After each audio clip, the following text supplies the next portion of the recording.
You owe it to your children to not be a fat mom.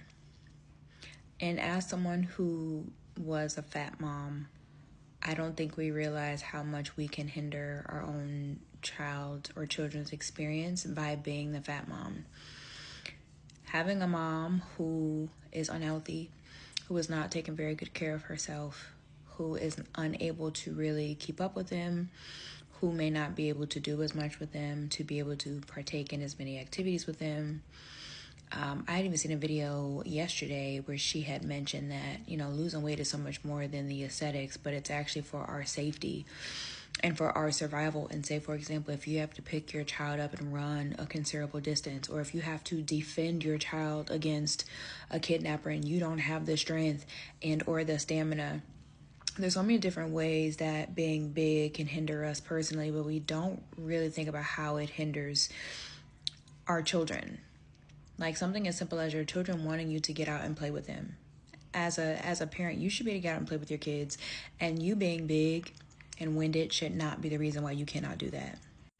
Also, and it may sound superficial, but it is the truth, the amount of ridicule that you open your child up to by being the fat mom.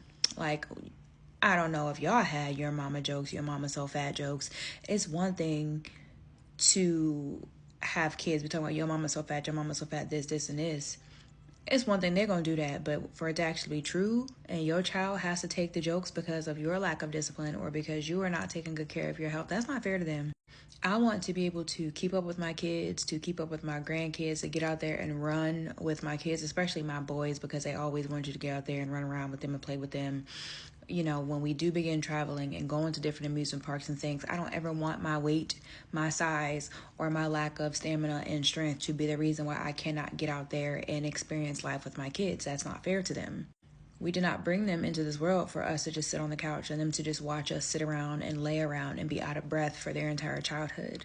I think I had mentioned this before. I remember when they were still in school, they homeschool now, but when they were still in school, they went to a school in the suburbs, and the majority of the moms took very good care of themselves. I mean, every corner is a doggone Pilates studio or a bar studio or something for, a lot of the moms where they would go out, they would take care of themselves. They stay up on their health.